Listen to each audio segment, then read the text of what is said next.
We are in graduation season.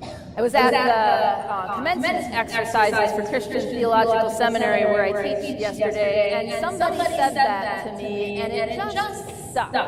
It's not graduation weekend, or graduation day, or even graduation month. We are in graduation season.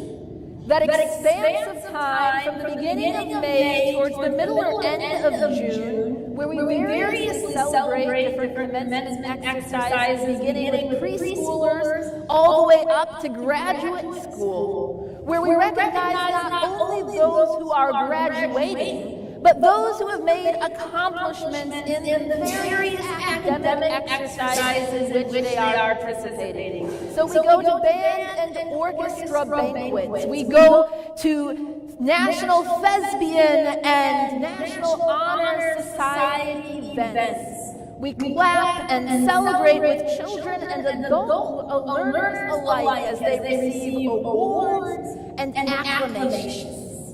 And we go to graduation parties. We have potlucks. We have neighbors and friends and family from near and far who come with us to celebrate graduation season in the Word. We work on a calendar from January through December, and we celebrate New Year's Eve in the church. We work on a calendar from Advent through Christmas. And we from Advent through Christ the King Sunday. They're both white.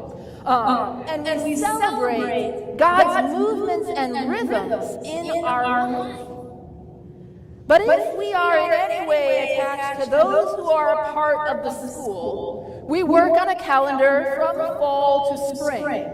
And we begin with the start of the school year, and we end in this graduation celebration.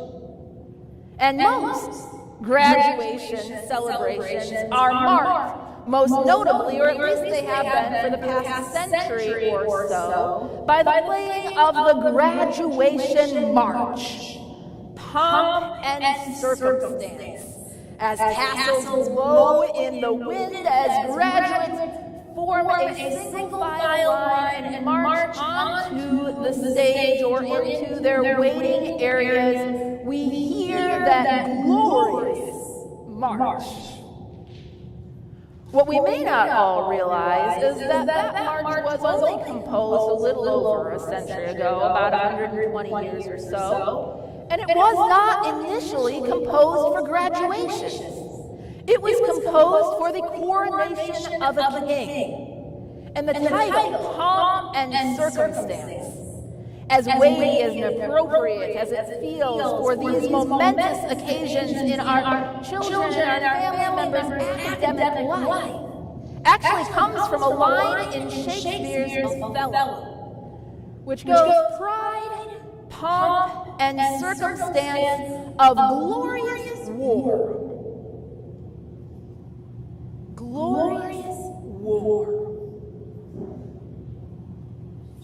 That doesn't necessarily fit the ways in which we want to celebrate and uplift our grads this weekend and in the weeks to come as they walk across their stages. We aren't, for the most part, sending them out to warfare, even if we have grads who are going into the military. Our hope is that they will be able to do so in a way that doesn't put them on the front line.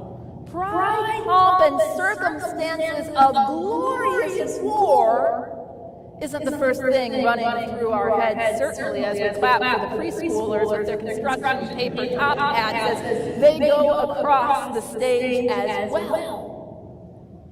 And yet, as the world envisions it, this idea of glory tied so closely to warfare maybe sits still a little too closely to home.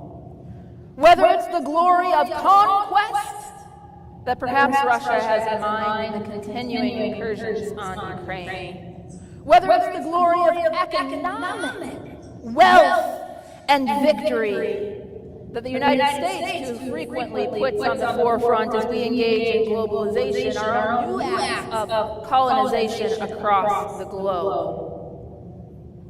Whether even it's the glory of political or social climbing of the ladders, feeling good about who we are in our positions, in our careers, in our communities, even in our families. Some families, there may be hierarchies of how we make decisions or who has the front seat, the head seat at the family table. Glory dictates our lives from those small things to the large things. The pursuit of being first, of being best, of being the top graduate, the student who won the award, the student who all the teachers know and greet by name. Glory is by nature a human pursuit. But in our gospel lesson today, as Jesus sits, I imagine at the head of a table with his own disciples, with his friends and students.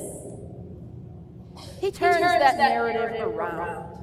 He redefines glory. And lest we be confused, the Roman definition of glory was so similar to our own. If we think about what glory meant in the Roman Empire, one of the first things that you'll find when you Google it, and I did, is all kinds of explanations of the Roman triumph parade. Those parades of victors of war. Maybe Shakespeare was looking back a little bit as he wrote. Parades that uplift those who won at the expense of those who lost. That bring even in their midst, along with the conquering soldiers, people chained, bodies murdered, to show the spoils of war, the glory that the world celebrated. Perhaps too often still celebrates. And so when Jesus sat at his disciples and he said, "My glory comes from the Father, and I will be glorified in God." Jesus was reframing the narrative of glory. Because Jesus was not glorified by the number of bodies he left in his wake, but rather by his own tortured body hung to a cross. Jesus was not glorified by a peace attained by military threat and violence or economic success and dominance, but rather, as we sang just a little bit ago, by his healing, by his saving, by his love. The glory of Jesus is not told in great sculptures plastered all over the Greco-Roman Empire, but rather around fires, where students and followers told the story, the gospel, the good news of Jesus Christ, the one who came not to reach power and glory and pomp and circumstance at anyone else's expense, but rather to set all those things aside, and to the extent that he was offered them, to use them as he went into the great banquet halls and preached and spoke among those who had power and privilege and glory, to use them in service of those in need. And so here we are in graduation season, as we celebrate, and rightly so, the accomplishments, the pride that we have for all of those in our midst. It wouldn't take you long to go on social media and find that I'm very proud of my own children, even if they aren't quite graduating in this season of accomplishments.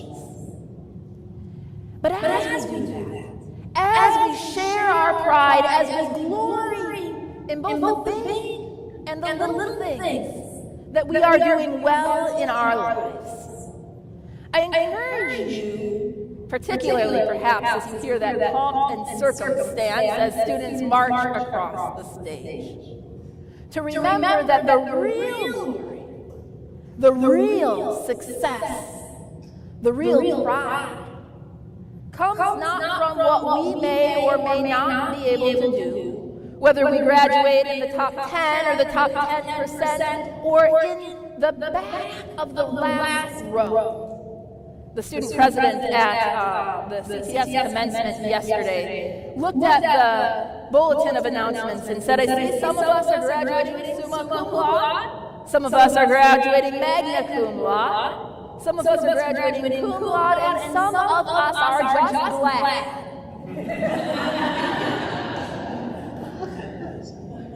The pride, the glory of being a follower of Christ is to be glad.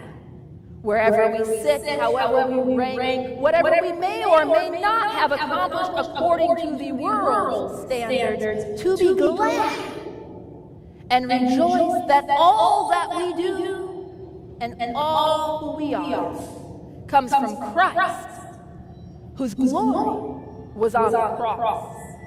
And so Christ bids us, his students, just as he did those first disciples around that dinner table so long ago, to let people know, to let our neighbors and our colleagues and our students and our co-students know that we are his followers, not because of the tassels that we wear, not even because of the Good Samaritan serve your neighbor shirts that we wear, certainly not because of fancy vestments or because of the color of our skin, but that we are his followers because of the love that we share.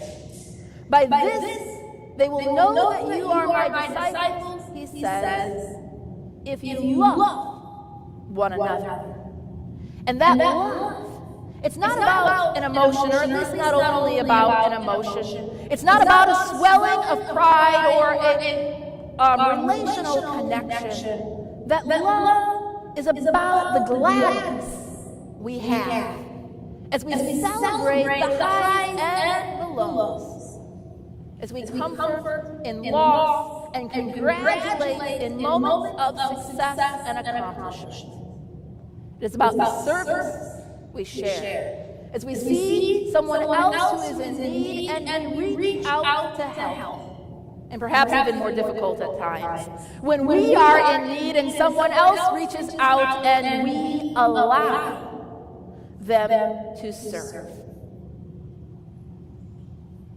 Pride, pomp, circumstance of glorious joy. The joy that is our Savior who suffered on the cross from us, and in this season of Easter we remember and celebrate. He rose from the dead for us, so that whoever we are and however we are, we may indeed be glad, and so we may love. Amen.